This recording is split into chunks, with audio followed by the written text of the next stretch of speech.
Bom, iniciando então, sem maiores delongas, eu gostaria de chamar o professor Hugo Nigro Mazzilli para que ele possa fazer a sua apresentação. Eu tenho aqui o currículo do professor Hugo Nigro Mazzilli, mas ele verdadeiramente dispensa a apresentação, é professor de todos nós, né? Todos os que eu conversei aqui confessaram já ter estudado pelos livros do professor Hugo Nigro Mazzilli, inclusive eu, né? Estudei para o concurso da magistratura pelos livros dele, sou um grande fã da matéria, né? Direitos difusos e coletivos. O meu doutorado, inclusive, o meu mestrado e o meu doutorado aqui no Brasil são nessa área de direitos difusos e coletivos, razão pela qual eu tenho um conhecimento ainda mais próximo da obra do professor Hugo Nigro Mazzilli, e para mim é uma grande honra tê-lo aqui, especialmente nesse momento, porque um item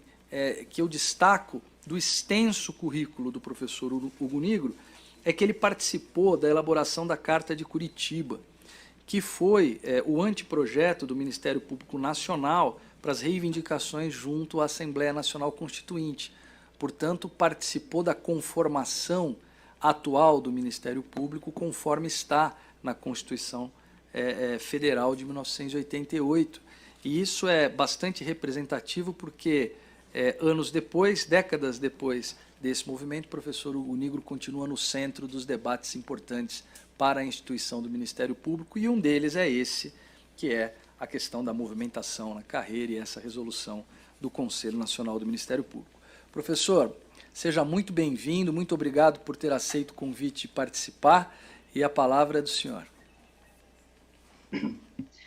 Excelentíssimo doutor Daniel Carnio Costa, digníssimo conselheiro-presidente da Unidade Nacional de Capacitação do Ministério Público.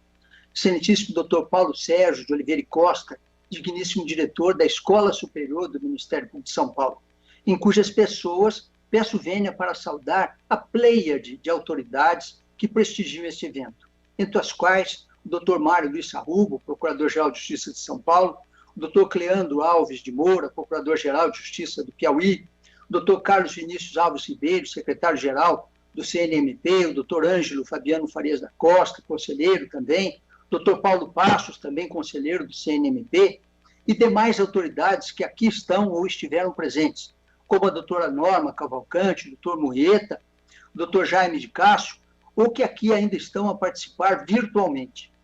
Excelentíssimos colegas que participam comigo deste seminário, a doutora Tatiana Bicudo, digníssima conselheira secretária do Conselho Superior do Ministério Público de São Paulo, o doutor Oswaldo Albuquerque, digníssimo corregedor nacional do Ministério Público, o doutor Ângelo Fabiano Faria da Costa, também conselheiro do CNMP, excelentíssimas senhoras e excelentíssimos senhores, membros do Ministério Público Nacional, senhores servidores. Fiquei muito honrado com o convite para participar, ao lado dos eminentes palestrantes de hoje, deste seminário sobre a movimentação na carreira do Ministério Público Brasileiro, a Resolução 244 de 2022 do CNMP. Começo por cumprimentar o Conselho Nacional do Ministério Público por sua bem elaborada resolução, bem como a Unidade Nacional de Capacitação do Ministério Público e a Escola Superior do Ministério Público de São Paulo, pelos estudos que estão desenvolvendo sobre o tema tão delicado quanto importante, que são os critérios objetivos de promoção e remoção por merecimento. A questão do merecimento sempre me tocou muito de perto, seja ao longo da minha própria carreira, nas diversas promoções que tive, seja como escritor na área jurídica, quando enfrentei o assunto, seja ainda como membro do Conselho Superior do Ministério Público de São Paulo, quando participei das indicações de merecimento dos colegas, seja, enfim, como professor da Escola Superior do Ministério Público de São Paulo, onde essa questão já foi objeto de grandes controvérsias. Para ilustrar o problema da necessidade de serem estabelecidos justos critérios objetivos na aferição dos merecimentos, eu vou contar aqui um fato real do começo da minha carreira. Era então a década de 1970. Eu era promotor de justiça substituto. A carreira fechada. Ninguém era promovido. Até que um belo dia abriu-se uma vaga de promoção por merecimento para a promotoria de Eldorado, antiga Xiririca da Serra. Eu me inscrevi, assim como os meus colegas. Todos nós, promotores substitutos, queríamos começar a galgar as nossas carreiras, mas nenhum de nós foi indicado.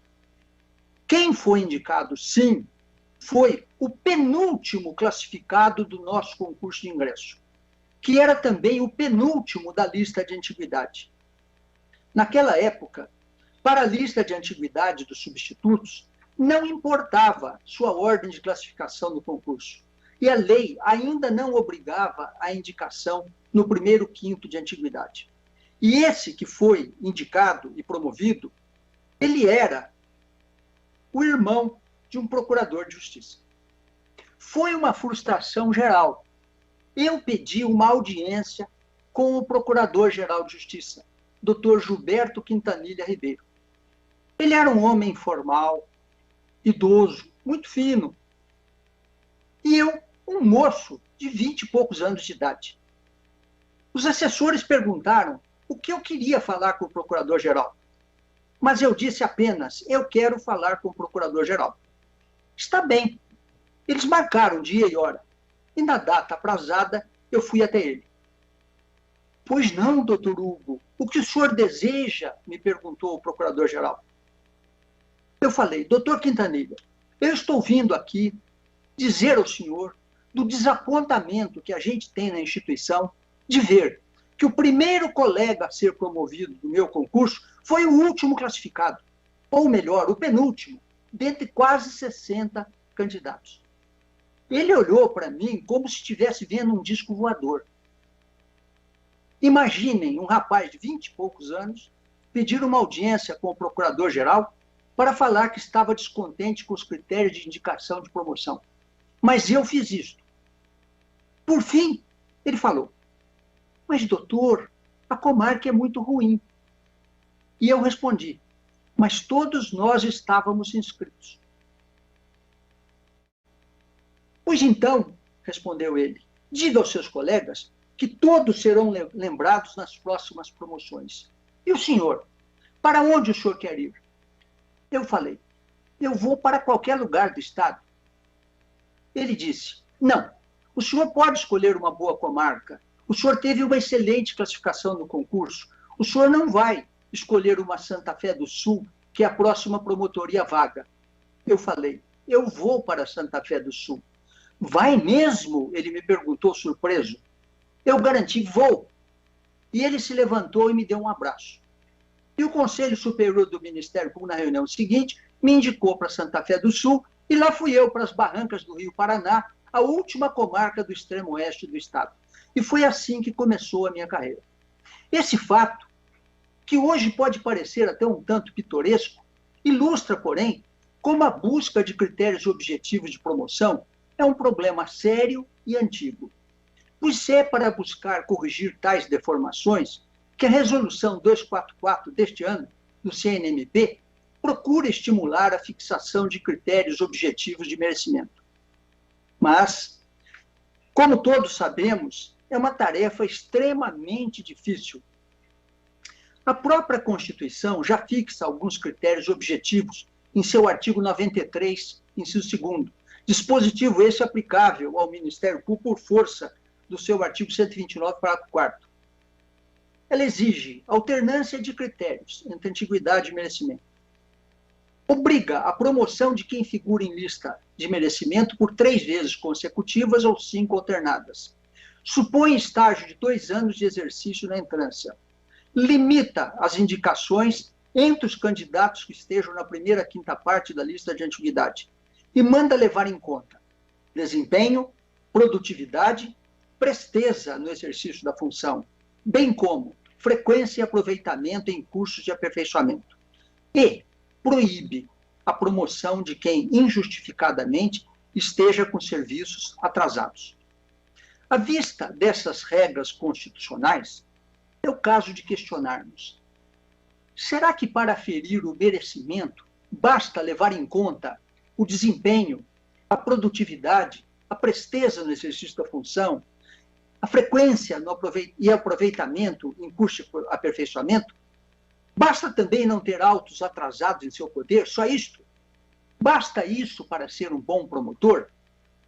Ora, o que é ser um bom promotor? Ser um bom promotor é frequentar mais cursos de escolas de MP?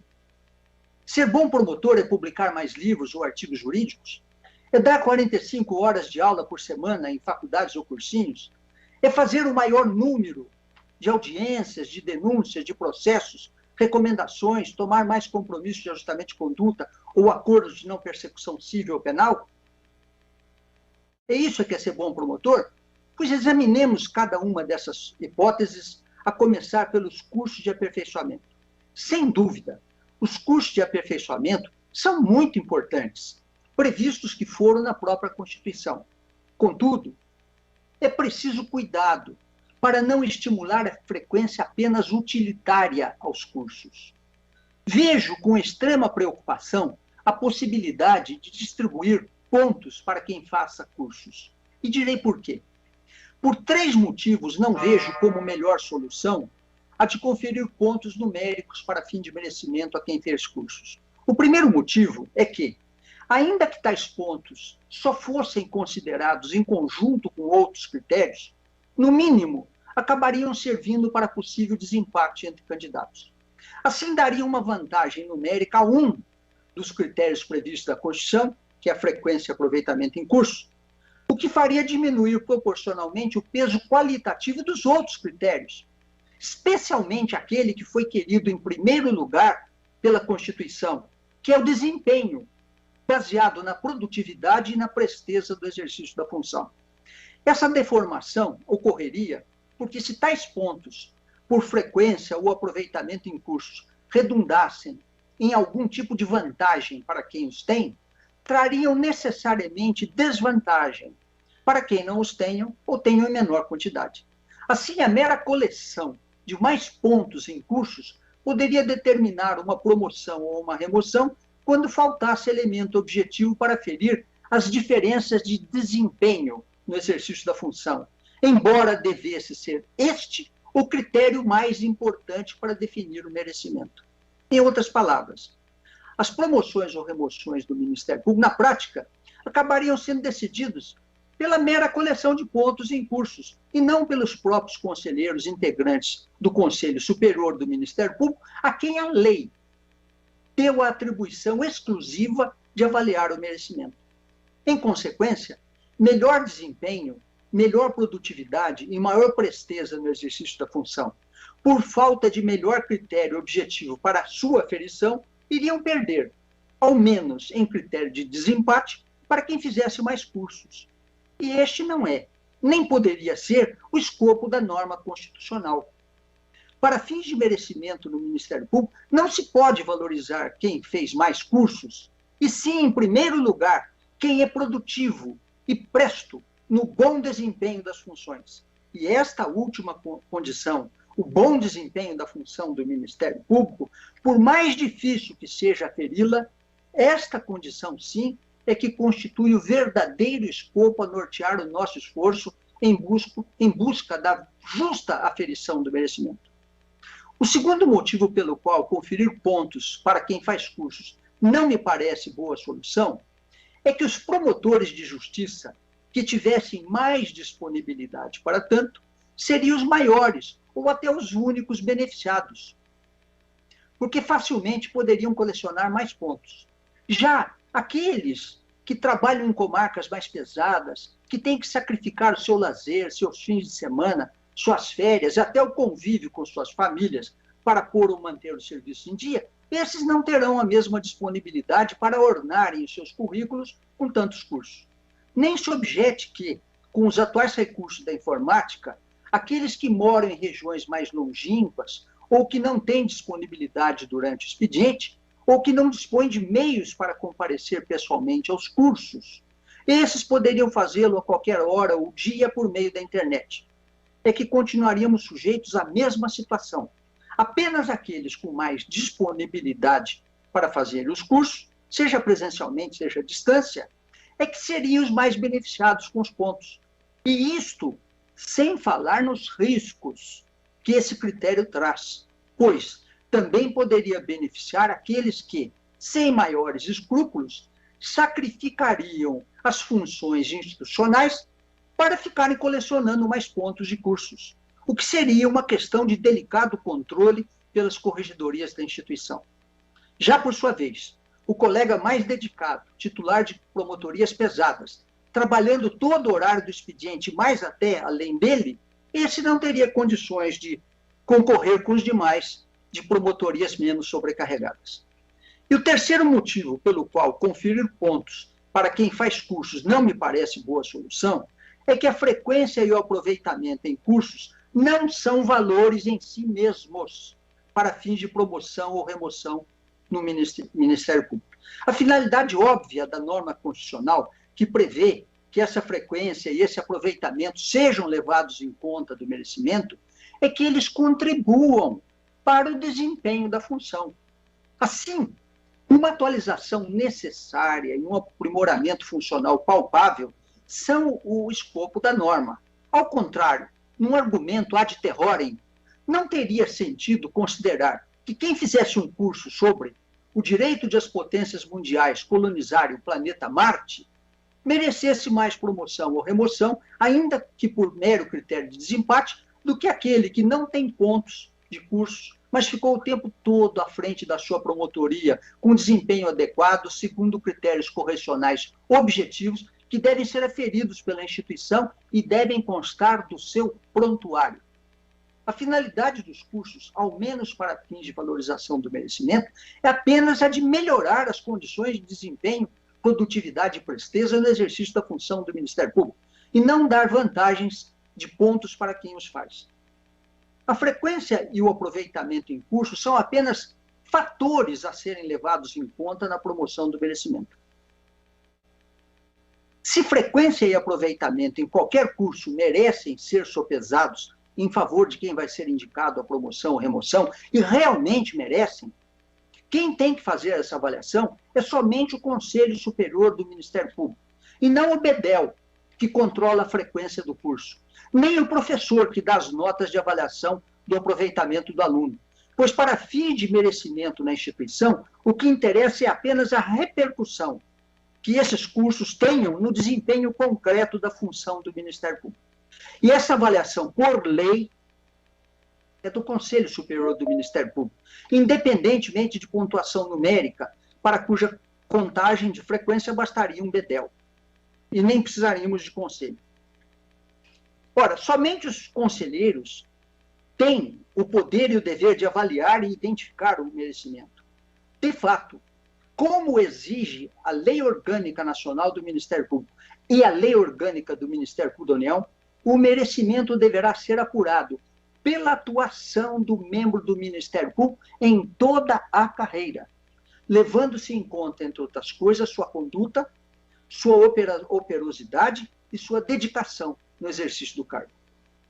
Em síntese, portanto, a frequência e o aproveitamento dos membros do Ministério Público nos cursos devem, sim, ser comunicados ao Conselho, para que sejam levados em conta pelo colegiado, mas em conjunto com os demais elementos de aferição do merecimento, e sem valor numérico prefixado, sob pena de transformarmos o Ministério Público não numa instituição de serviço à coletividade, mas sim numa corrida livre por pontos, onde os membros do Ministério Público mais se beneficiarão fazendo cursos do que atendendo a população, do que participando eficientemente de audiências, do que trabalhando cuidadosamente em inquéritos civis, ações públicas, recursos, compromissos de ajustamento de conduta e outros serviços que, estes sim, constituem as tarefas da instituição. Examinemos agora a questão da produção doutrinária. Quanto a mim, eu dediquei grande parte da minha vida a isto. Bem sei valorizá-la e acredito que ela contribui para os nossos trabalhos funcionais. Mas, para fins de merecimento no Ministério Público, também ela não pode ser um fim em si mesmo. Senão isso estimularia a mera produção doutrinária, que pode ser de importância máxima para fins acadêmicos ou culturais, mas nem sempre corresponde aos objetivos concretos do Ministério Público enquanto instituição com um fim a realizar no meio social. Falemos agora da função docente. Também é muito relevante. Entretanto, o bom promotor de justiça não deve ser aquele professor que dá 45 horas de aula por semana, e sim é aquele zeloso promotor que mora na comarca, que está ao alcance dos comarcanos, que atende o público, que investiga o que lhe compete, que propõe as ações adequadas, que tem atuação efetiva e eficiente nas audiências, que produz prova real, que fundamenta tudo aquilo que faz, que promove a solução de problemas na comarca. Enfim, é o promotor combativo, que está com o serviço em dia, que torna respeitada a sua instituição. De minha parte, eu sou professor há muitos anos, mas eu sempre pus o Ministério Público em primeiro lugar. E jamais a atividade docente. Tanto que na década de 1980, eu recusei algo que poucos recusariam. Eu recusei um convite dos professores Cândido Rangel Dinamarco e Ada Pellegrini Grinover para eu lecionar de maneira absorvente na Faculdade de Direito da Universidade de São Paulo, porque minha prioridade sempre foi o Ministério Público e não a vida acadêmica. Cuidemos agora da função resolutiva. Ela é fundamental. E bem tenho eu já reconhecido que é mais importante solucionar adequadamente uma questão por meio de um compromisso de ajustamento de conduta, de um acordo de não persecução civil ou penal, do que elaborar uma bonita petição inicial, citando as ordenações do reino ou o direito alemão, e propor uma ação judicial que vai se arrastar inutilmente, sem solução alguma, por 10 ou 20 anos.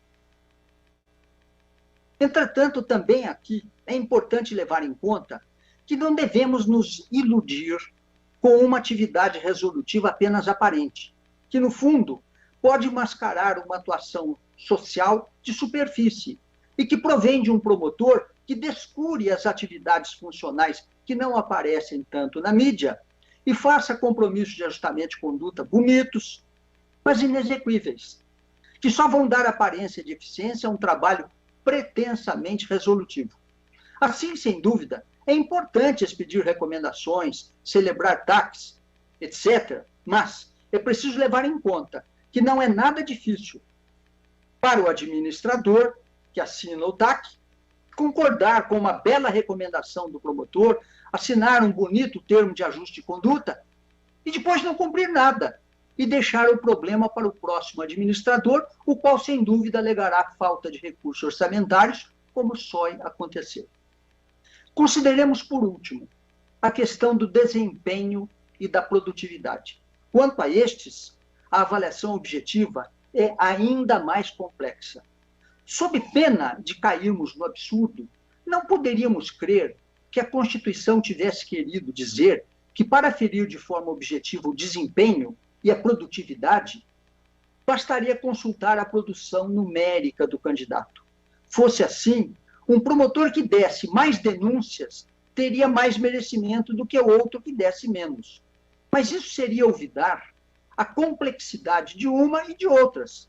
E nem poderíamos crer que, para ver atendido o requisito de presteza no exercício da função, seria suficiente apreciar a velocidade com que se lançam as manifestações processuais. Em tese, a presteza é algo de bom, mas, se for considerada como valor absoluto, sem se ater à qualidade do que se está fazendo, então seria muito fácil ser rápido, mas as consequências seriam desastrosas para o interesse público.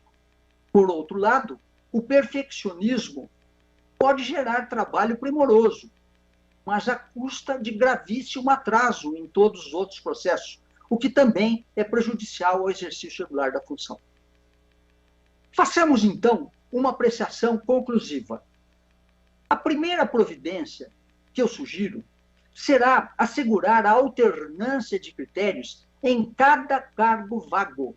Ou seja, é necessário verificar como aquele mesmo cargo vagou da última vez e foi provido da última vez, se por remoção ou promoção, se por antiguidade ou merecimento, e alternar o critério da próxima vez em que vagar aquele mesmo cargo. Isso servirá para evitar a prática de deixar os cargos ditos ruins sempre por antiguidade e os bons sempre por merecimento, campo este teoricamente mais propício para manobras.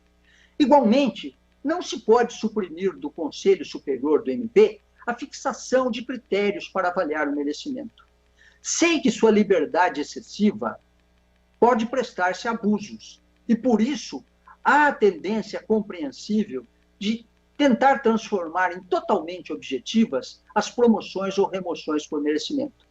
Na verdade, porém, para avaliar o merecimento, diversos fatores devem ser levados em conta. Alguns de caráter objetivo, como a própria Constituição aponta alguns, e outros necessariamente de caráter subjetivo. Até porque a discricionariedade da administração, quando bem usada, é legítima. Só quando mal usada e envolver desvio de finalidade, abuso de poder, violação de razoabilidade, é que ela ferirá a legalidade. Bem sei das frequentes reivindicações no sentido de serem substituídos critérios avaliativos por uma pontuação numérica de merecimento. Propostas assim, não raro, têm contado com a adesão da classe, o que mostra o descontentamento e a desconfiança com a falta de transparência e a efetiva ausência de critérios. Mas em nada esse descontentamento confirma por si só que o sistema de contagem de pontos seja a melhor solução. Até pelo contrário, pois é muito mais fácil colecionar pontos do que ser um bom promotor de justiça. Para colecionar pontos, bastaria fazer cursos, publicações, dar aulas, etc. Mas para ser um bom promotor, aí é preciso dedicar toda uma vida à instituição. Não podemos transformar o Ministério Público numa carreira, onde seja mais importante fazer mais cursos, ter mais títulos acadêmicos, dar mais aulas, ter mais artigos e livros publicados, assinar mais TACs, embora raramente cumpridos, do que ser um bom promotor de justiça. É mesmo indispensável que haja critérios adequados para a aferição do merecimento, principalmente para que não ocorram nem perseguições, nem favorecimentos políticos das promoções, ou mesmo indicações incorretas, ainda que sem má fé, mas causadas por desconhecimento do efetivo mérito dos candidatos. Com melhor conhecimento dos candidatos é que o Conselho Superior do Ministério Público poderá melhor trabalhar, utilizando adequadamente os elementos de informação de que deve dispor, como pelo prontuário dos promotores. Aí sobrelevam em importância esses prontuários arquivados na Corregedoria Geral da instituição, que deverão conter todas as informações necessárias para a aferição do merecimento. Todos os elementos de que dispõe a instituição para indicar o trabalho de um bom promotor deve estar no seu prontuário. Ou seja, como ele foi avaliado nas visitas em correição, na inspeção permanente dos procuradores, e também, nesses documentos também devem constar os dados e as informações que o próprio interessado considere relevantes oferecer à instituição. O promotor deve colaborar para enriquecimento do seu prontuário. E com isto, os conselheiros poderão dar a sua decisão em voto sempre fundamentado e público. Chegamos agora à derradeira questão. E se, apesar de todos os dados colhidos e todos os esforços feitos, consulta de prontuário, mesmo assim, nada de concreto puder distinguir objetivamente dois ou mais candidatos em termos de merecimento? E agora, o que fazer? Nesse caso, a antiguidade deve ser o critério de desempate, o que é a solução válida, como já decidiu o plenário do Supremo Tribunal Federal no mandado de segurança 24.509 do Distrito Federal, em caso análogo. Entretanto, também não podemos transformar merecimento sempre em antiguidade, para não incentivar os que nada fazem pela instituição e comodamente deixam apenas o tempo trabalhar a seu favor. Para encerrar a minha fala, ao mesmo tempo em que enalteço a cuidadosa preocupação do Conselho Nacional do Ministério Público na importante e difícil tarefa de tornar mais objetivos os critérios de promoção ou remoção por merecimento, ao mesmo tempo volto respeitosamente a obtemperar que o concurso de promoção ou remoção por merecimento não pode transformar-se numa espécie de caça ao tesouro, em que sejam vencedores aqueles que simplesmente colecionam mais pontos em seu prontuário. Vale aqui lembrar a advertência do economista inglês Charles Goodhart. Quando um critério de avaliação se torna a própria meta a ser alcançada, então ele deixa de ser um bom critério. Muito obrigado.